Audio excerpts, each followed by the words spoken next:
pride is on the move. Raptors hover over a withered carcass. But there is scent of fresher meat in the wind.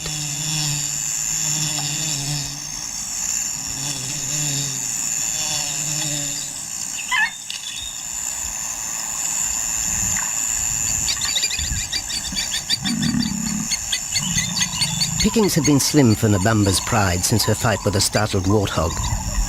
The lioness is limping from the encounter. And even the pride's big male, Jabu, wonders when his next meal will come.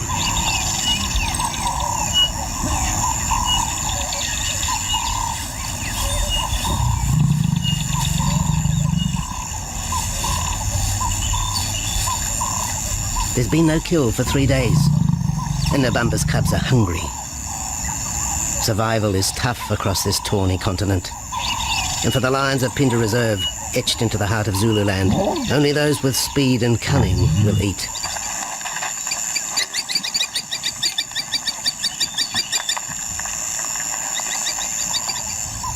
For this pride anyway, it's been a long time between meals.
Jabu had waited too long for his lioness to feed him.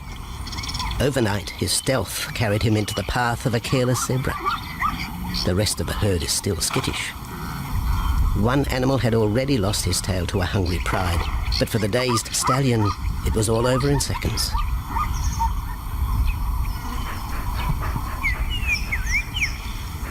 The big male watches his kill from a distance, exhausted by the chase, exhilarated by the sport.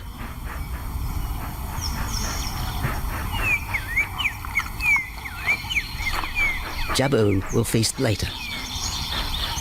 Tired from the hunt, he needs to rest.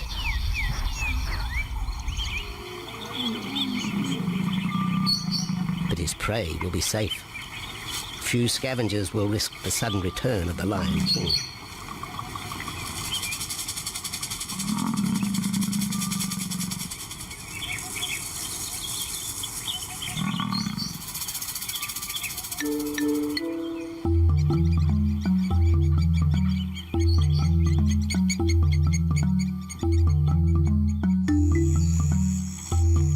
Zulu trackers follow the spoor of Nabamba's pride across Nziki Marsh.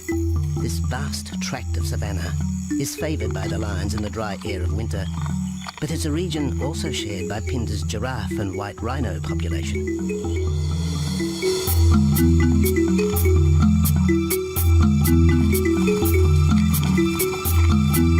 Through modern times, most of southern Africa's wildlife has been ravaged by hunting and habitat loss.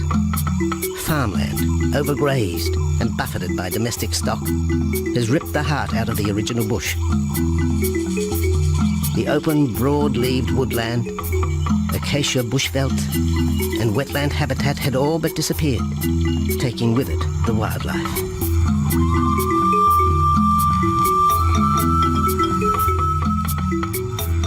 A few years ago, the Pinda project was born.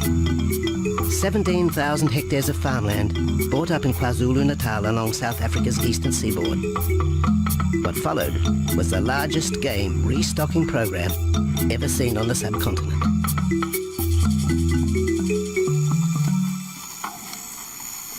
The land was overgrazed to a certain extent and it wasn't in very good shape. They put all these farms together, put a perimeter fence around it, and then brought in a lot of game. We brought in elephant, we brought in rhino. We started off with those sort of animals and then started with cheetah, bringing in cheetah onto the reserve, mainly to get them used to the area before the lions came on, because the lion is a more superior predator as such and would dominate the cheetahs. We wanted to get them settled first before the lions came in.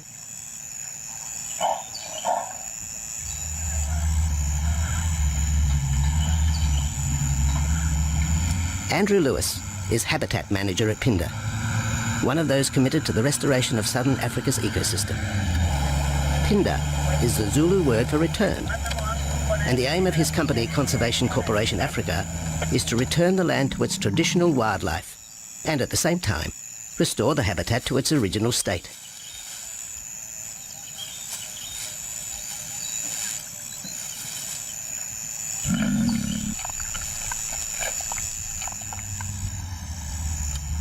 Phinda is cautiously open to top-level tourism, limited and luxurious. Dreams of extending the green frontier require funds, and the reserve's lion pride has already earned its keep.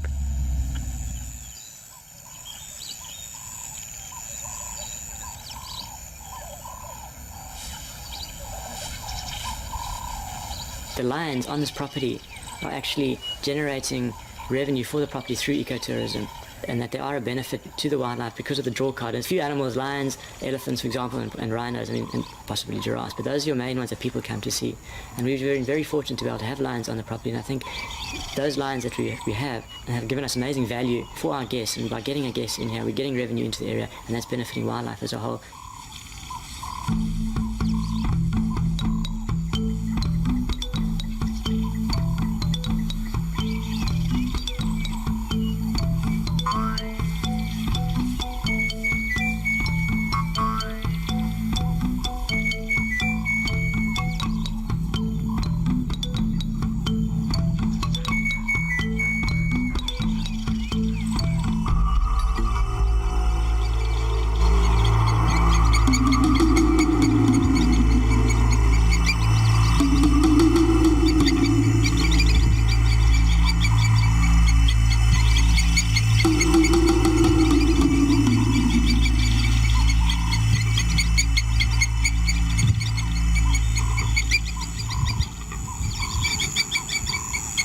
Jabu has returned to his kill. He licks the bloated carcass, but still there is no feeding. Lions will gloat over their prey, delaying the first bite until the meat ripens. For Jabu, the prospect of the meal is to be relished as much as the eventual feast.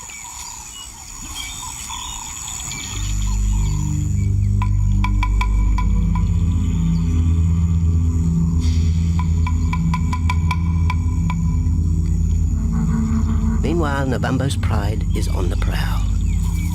The older cubs are 10 months now, weaned, but still dependent upon Nabambo for food.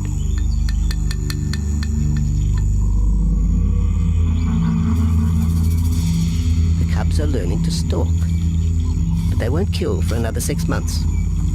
Young male lions are usually ejected from the pride when they are about 2 years old. Fending for themselves, they form hunting groups with other isolated males. Nabambo's cubs aren't sure what to do with prey so close, but the lioness isn't far behind. Their time for hunting will come. Nabambo's 4-year-old daughter also lives with the pride. She is the mother of the group's youngest offspring, 7-week twins Umveli and Damana. The little cubs have been hidden since birth, and now stay close within the protective circle.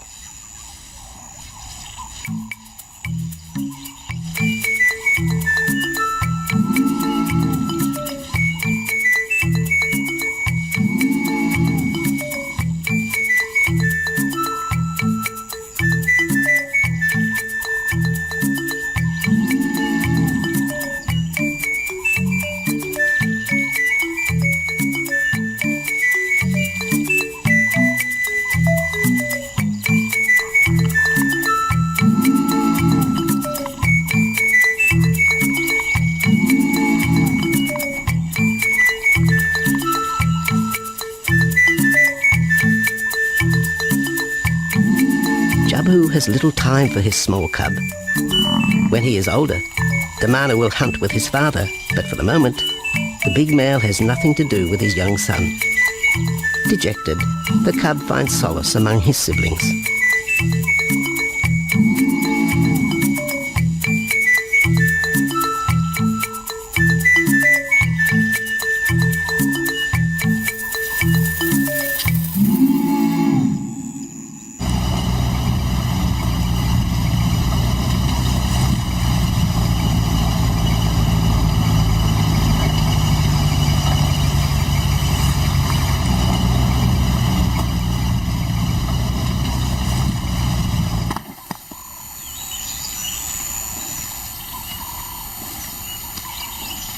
A young giraffe lies helpless in the grass. The animal's complicated vertebra means it is unable to rest its neck for any length of time. Lack of mobility means blood to the brain slows, leaving the animal disabled.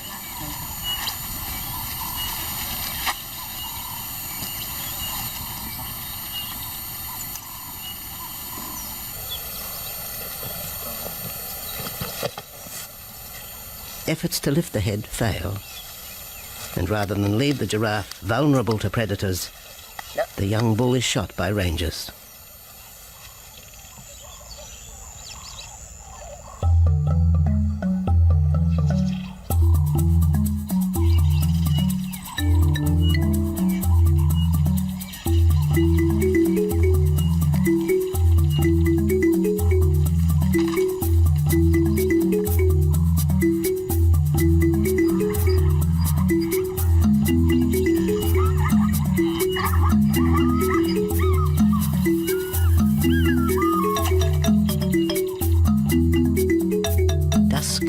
By the waterhole rekindles the interest of the pride. Nabambo is typical of most big cats. They conserve energy 20 hours a day, waking only to groom and hunt.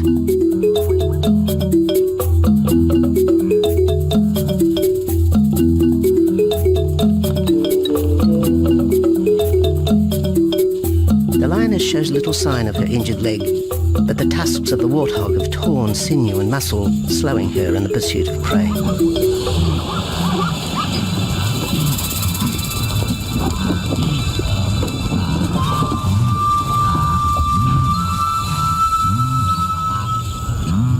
Once again, Nabambo and her pride will go hungry. But the big lioness senses another kill nearby. A young giraffe slain by humans will provide meat for her cubs. Leaving the pride, Nabambo follows the scent.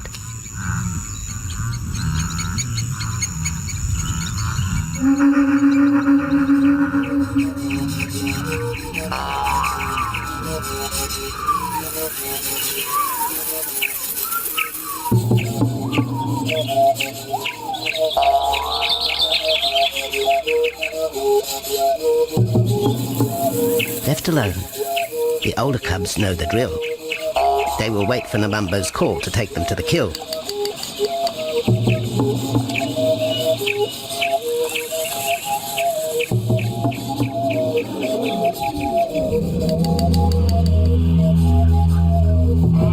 The day moves into shadow. The cubs are restless and a little afraid.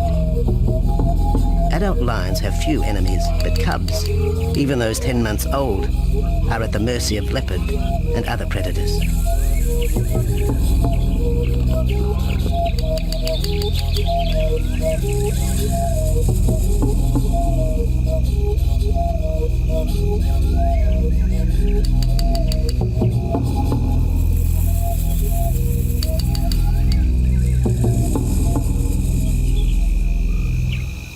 Nabambo has reached the kill, but her daughter is there first. Even though females hunt together, rivalry for the prey is fierce.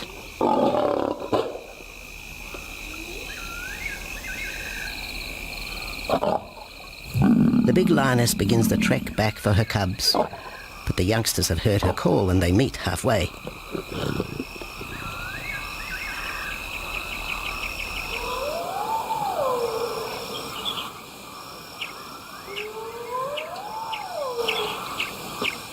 Nabambo settles herself in the long grass. The cubs are unfamiliar with her behaviour.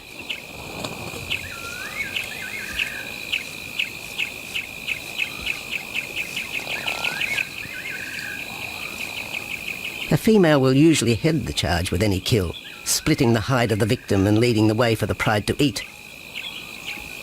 But there is human scent around the giraffe, and the big lioness is cautious. She watches her cubs, hidden, alert to any potential threat.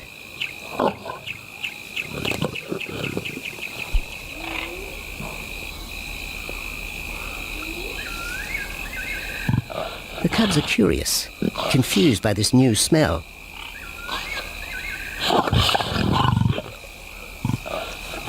The lioness moves in for a final check, but she has already made up her mind. The carcass is tainted. There are foreign traces, a dangerous ambience. Instinct tells her this is not food fit for her cubs. Disappointed, Nabambo moves away, the scent of another night stalk already in the wind.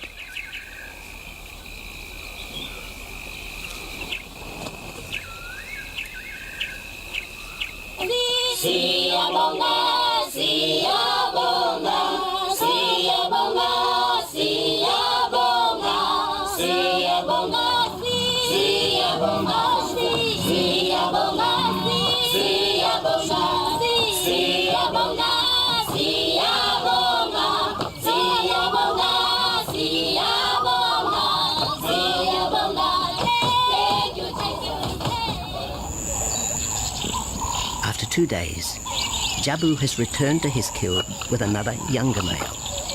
3-year-old Tembi is a son from a previous liaison with Nabambo, and the two paired up after Tembi was ousted from the pride.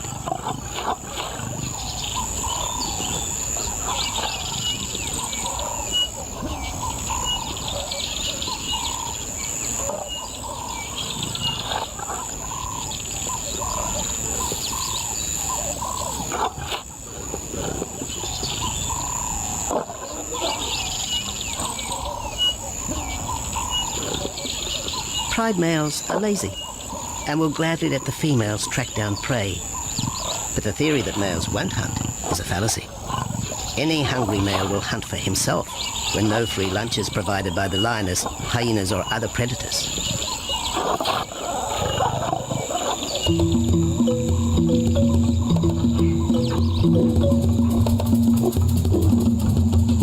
Smaller creatures scatter in the vicinity of the two lions. There will be no hunting for a while. Bloated after the zebra kill, both males will sleep for the next day, oblivious of their surroundings.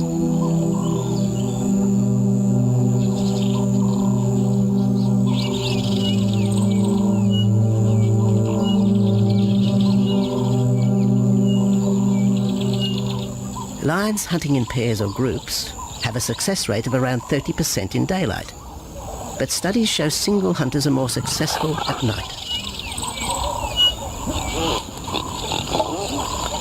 Lions are sociable cats, the only group to take part in communal hunts.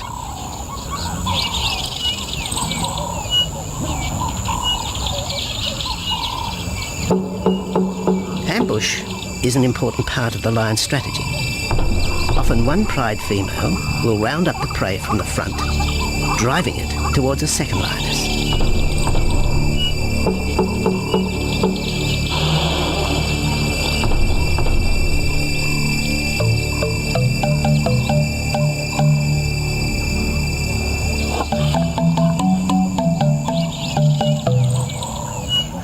As in most cases, the pride male will only get involved if he has to.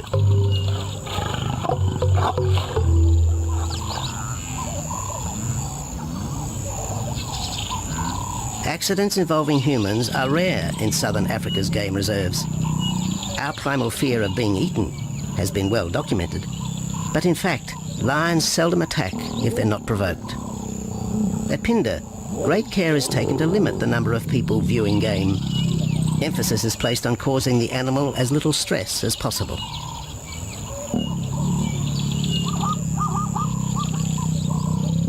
Man isn't a part of their natural food source. They don't normally go out and hunt people. I think your lions are opportunists though, and I certainly think that If your lion is very hungry, under stress, I don't think they'll necessarily go out to hunt you down, but if you interfere with them, they'll certainly kill you. And there's a good chance they might eat you at the same time.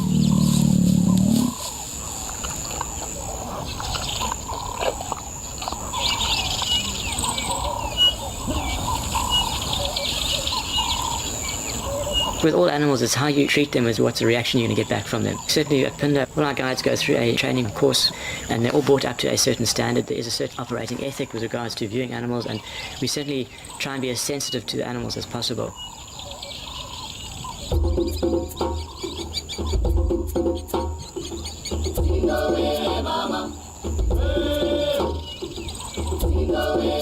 Cradled within the arms of the Ubomba Mountains and the Indian Ocean, Phinda covers one of the most diverse regions of Africa.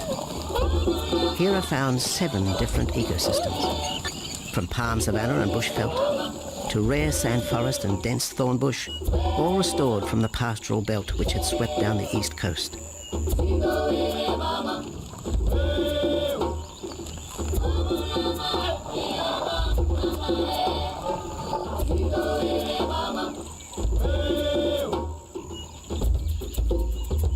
Where cotton, pineapple and cattle farms once stood, lion now roam their habitat again, alongside some traditional neighbours.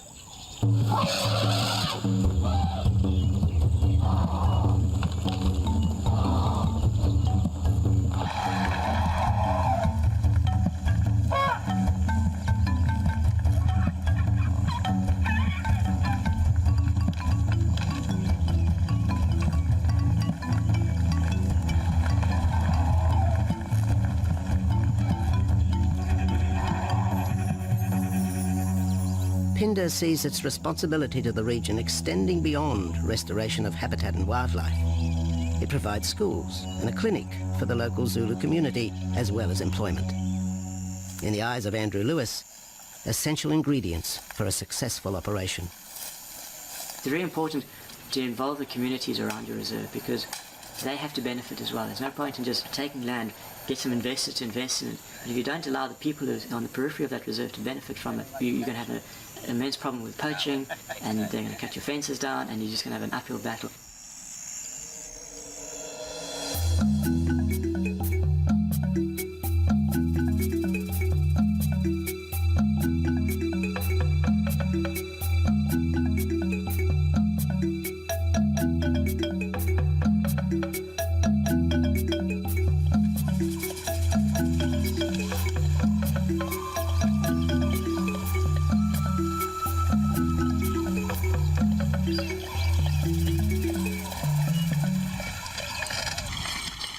In 1992, the Phinda lions were among the first of the big 5 animals to be relocated to the reserve.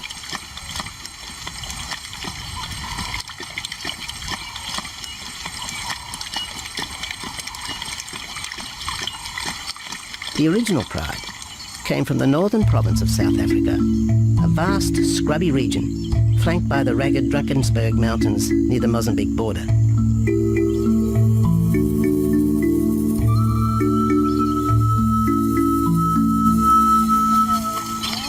Peter Rogers helped round up Phinda's first pride, handling the lion's capture and subsequent move south.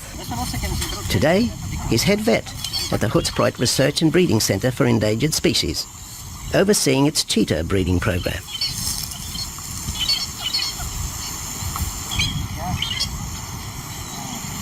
But it's the discovery of what's believed to be a long extinct strain of lion that has put Peter's centre on the map. We were involved in the rescue of these circus animals that came down through Africa and were abandoned in Maputo. We were just founded by an animal welfare group called Animal Defenders based in London, and they said, could we just keep these animals temporary? First they mentioned tigers, and then they came back and said, well, there's 6 lions as well. So we said, yeah, we could hold them temporarily just until they found permanent homes for them, but basically get them out of the predicament that they were and the shocking conditions that they were in Maputo and Mozambique.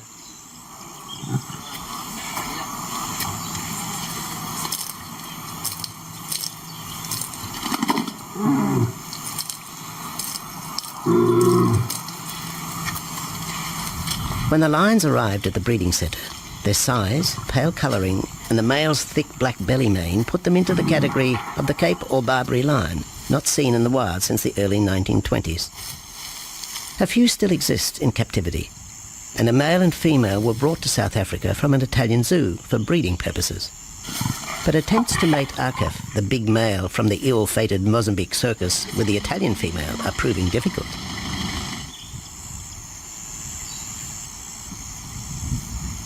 Akef is overprotective, even preventing the lioness from eating when the meat truck arrives.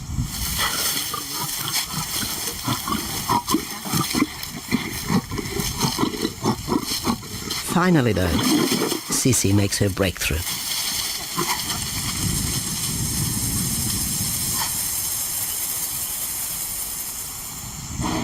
We'll see you up in the front there, Mark. You're going to go to that sort of middle central area. Where are you going to go? In the next enclosure, Arturo, the Italian Barbary male, is about to be sedated. His attention to his sister Sisi through the fence is hampering mating efforts, and Peter Rogers is keen to move the big male. He shoots the dart into Arturo's rump. Arturo has been sterilized, but while his breeding days are finished, he'll live out his days at the center. 1.5 minutes now, so... His female companion, another Barbary from the Mozambique circus, is drawn away by the meat truck.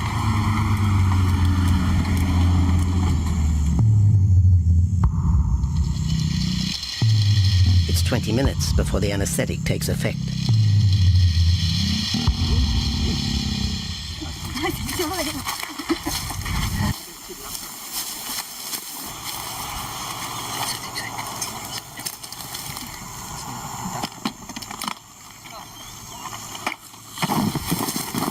It's nice to be the supervisor. Slowly.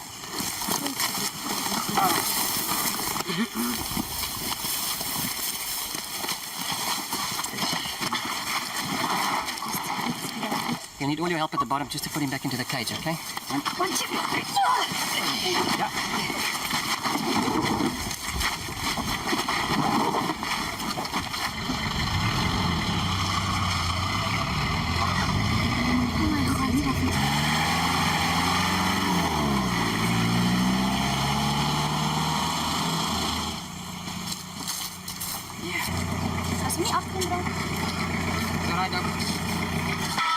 The anesthetic gives Peter Rogers and his team a chance to check over the 12-year-old lion. He'll spend a few weeks in this cage before being returned to his enclosure for observation. I still want to inject him and everything, Mark.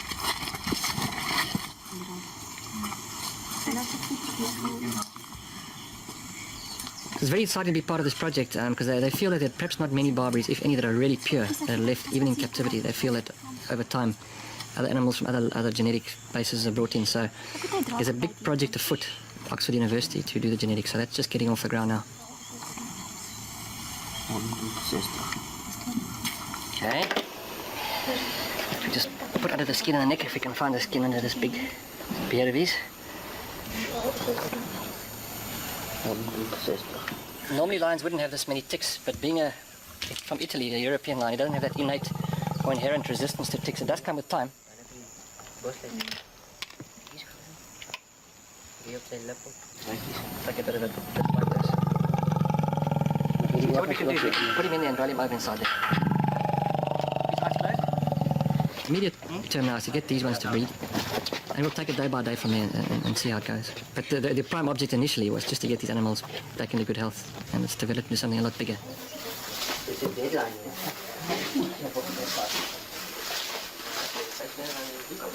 Yeah.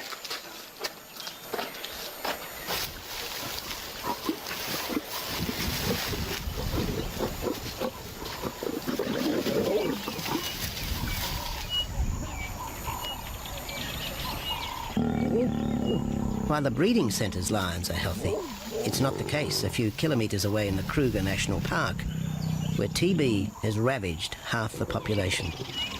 Infected buffalo have been blamed for the outbreak, primarily in the south of the park, and attempts are being made to fence off the diseased area.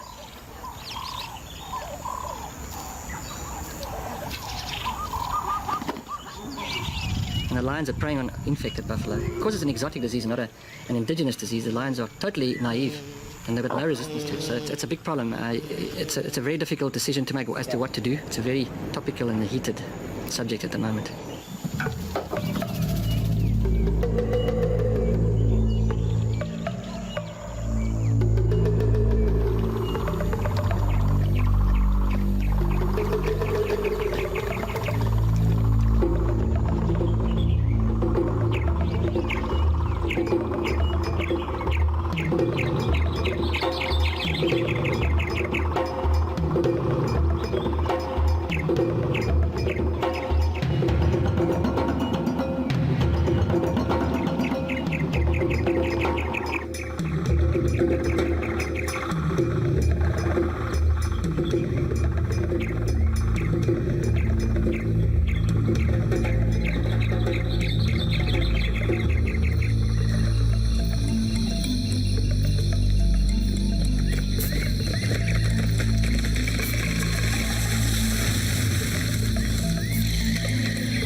Back in Phinda, the night stalk has begun.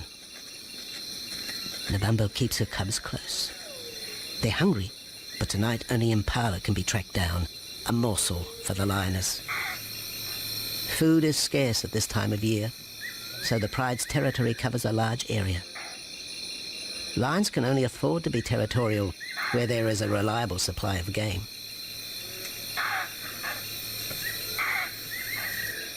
Jabu wants to mate. He's been with his pride for nearly a year now. But Nabambo would prefer a larger group of males around her. Eventually, though, Jabu will have to join forces with other males to have a chance of keeping this pride. The big male is only 7 years old and a fine specimen, weighing in at just under 200 kilograms. For the moment, he's secure. Although tonight, Nabambo has hunting on her mind.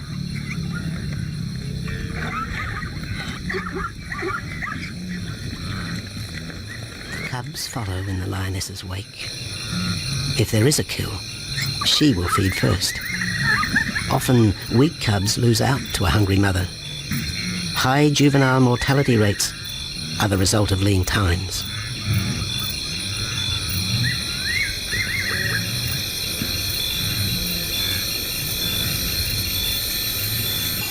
Jabu has had enough. He's been walking for hours. Sleep is more important.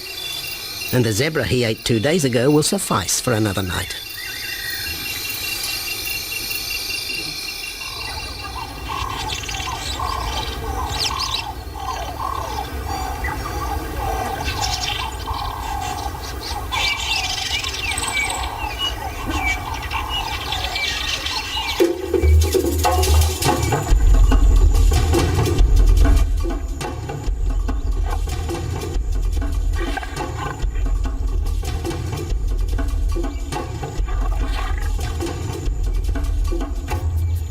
Nabambo has made a kill, a young Nyala buck. It's been 3 days since the pride is eaten, and this will provide meat for them all. But the lioness will eat first.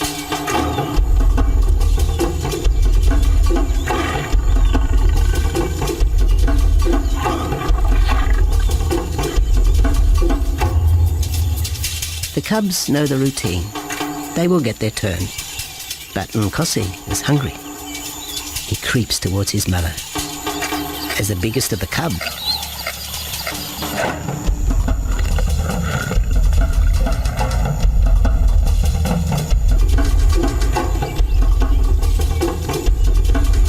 Nkosi watches. A lioness can eat more than 20 kilograms in a single sitting. This could be a long wait for the little cub. Nkosi approaches the kill cautiously. Sometimes the lioness will turn on her cubs, but today Nabambo is pleased with her efforts.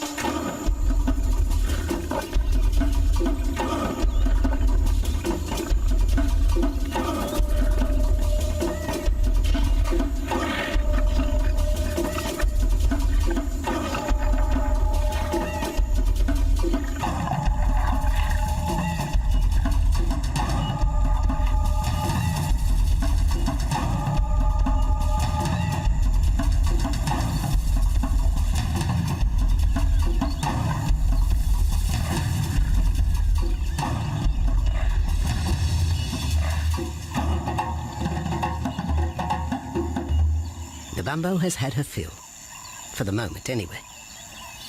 Lions never eat the stomach of a kill. She will bury it before dragging off the carcass. This way, hyenas and other predators are thrown off the scent. The evidence has been buried. The carcass is no more.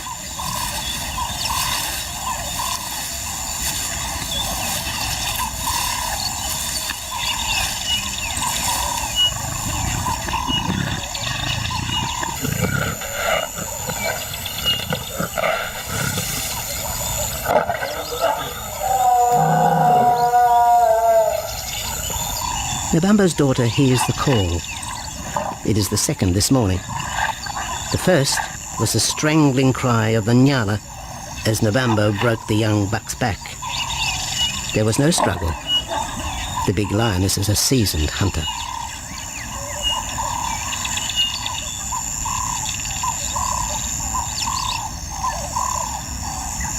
The rest of the pride will feast on the carcass after Nabambo retires. But first, they will drag it into the bushes, away from prying eyes, away from raptors already circling the kill scene.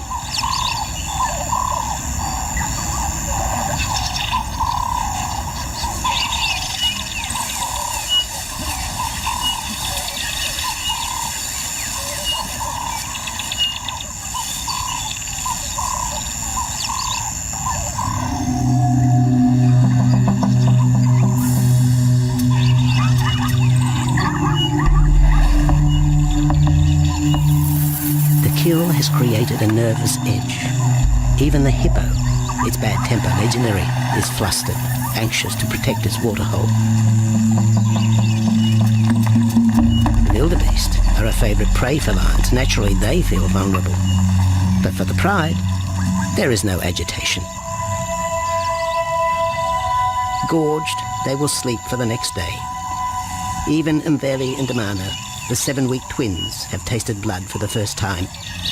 But it will be many months before they take part in a hunt. For the moment, they just want to play with Nkosi.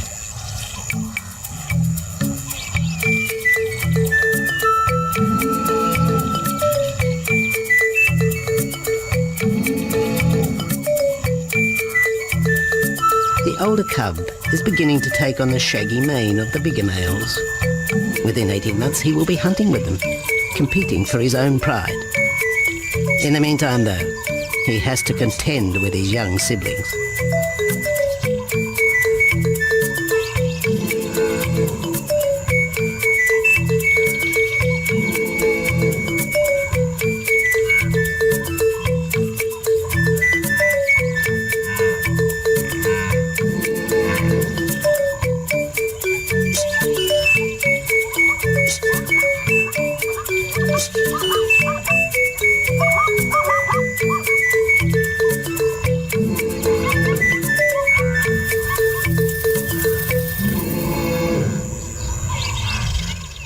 Jabu rejoins the pride. He has missed out on the kill, but he didn't share his zebra with the rest of the pride the previous day.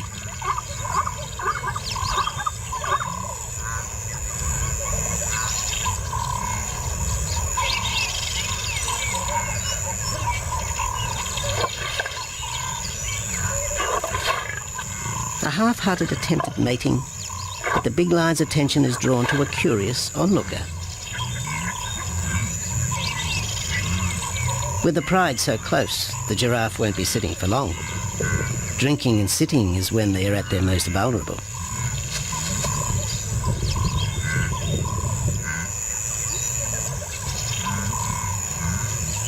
Jabu keeps an eye on his group. Pride takeovers by other males are common, and savage fights can occur between the pride male and the intruder. If a takeover is successful, the new male will usually kill all the suckling young of his former rival. When a nursing mother loses her cubs, she comes into heat within a few weeks. The normal interval between cubs is about 2 years, with a gestation time of 3 to 4 months.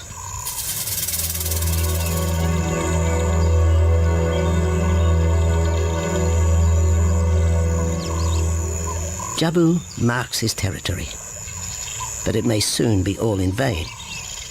A fresh infusion of lion genes is necessary to avoid the effects of long-term inbreeding. It's likely Jabu and his son Tembi will be swapped for males from another game reserve. This will broaden the bloodlines of future lions and avoid the genetic risks currently facing the pride at Phinda.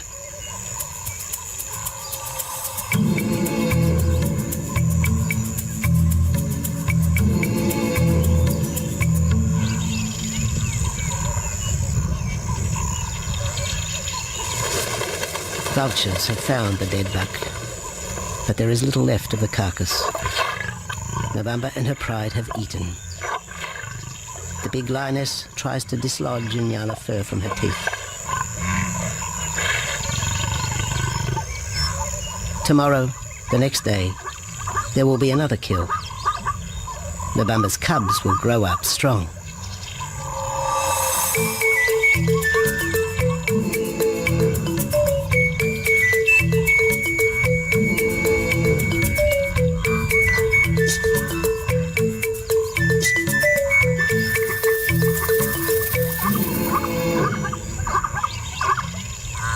The lion is the greatest of all predators, the essence of all that is Africa. And yet, there are fewer than 50,000 left in the wild. The future for the species lies in managed reserves such as Phinda.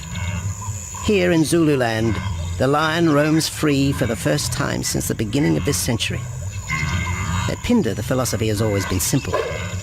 Africa's wildlife land, undervalued and underutilized, is the continent's most precious natural resource. Focusing on the animals, their habitat and local communities is just the beginning of an African renaissance. Phinda is, after all, the Zulu word for return. Maybe, too, it's a chance for man to redeem himself just a little.